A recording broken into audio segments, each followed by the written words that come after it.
Yo people, what's up? Teacher Eric Lovrick here. So here's something that I hear all the time. Eric, I have studied English for years. I know all the grammar. I have passed all tests. But when I open my mouth, my English is not natural. I mean, the words come out clunky. I don't use the vocabulary that I would like to. My English is weird. I wish I spoke more naturally. Does that sound familiar? So I normally ask them, what do you think the problem is? And the answer that I normally get is, I need more grammar.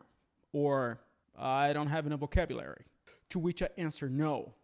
You don't need more grammar. You don't need more vocabulary. What you really need in order to speak more naturally is to start thinking in English. But then I hear you ask, think in English, what does that even mean? That's what I'm going to explain in this video. Also, I'm going to give you some tips that you can put into practice today so that you can start thinking in English by studying only 15 minutes a day. I'm serious. Let's dive in. A lot of people are already fluent in English, but then when it's time to say something, they stop, think in their native language, translate into English, and then they say it. And that's exactly why it comes out weird, clunky, or just not natural. Now, here's the thing. They're putting too much emphasis on words and not enough emphasis on the concept of the language. Let me show you what I mean. Let's take this sentence in French, for example. J'avais faim, donc je suis allé à la boulangerie pour acheter du pain et après je suis rentré à la maison. I was hungry, so I went to the bakery to get some bread and then I returned home. Totally fine, grammatically correct. However, that's not how a native speaker would usually say it. They'd probably say something more like, I was hungry, so I drove, or I walked, or ran, or biked, or flew, if you're Superman, to the bakery, got some bread, and then I drove back home. Same idea, same story, but the vibe is completely different. They're not just saying what happened. They're saying how, because the English language loves precision. So you see, the real shift here isn't in the vocabulary or the grammar. It's in the mindset.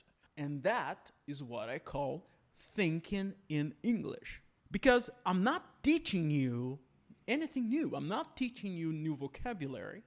I'm not teaching you grammar. You already know the words. You already know these rules. What I'm giving you is focus on how English really operates.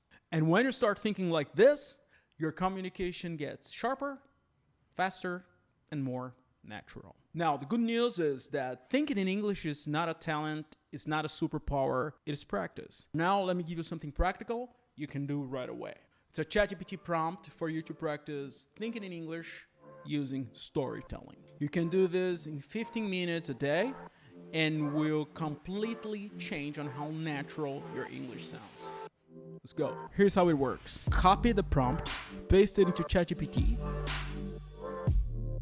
Choose a simple topic, your day, a story, something you want to explain.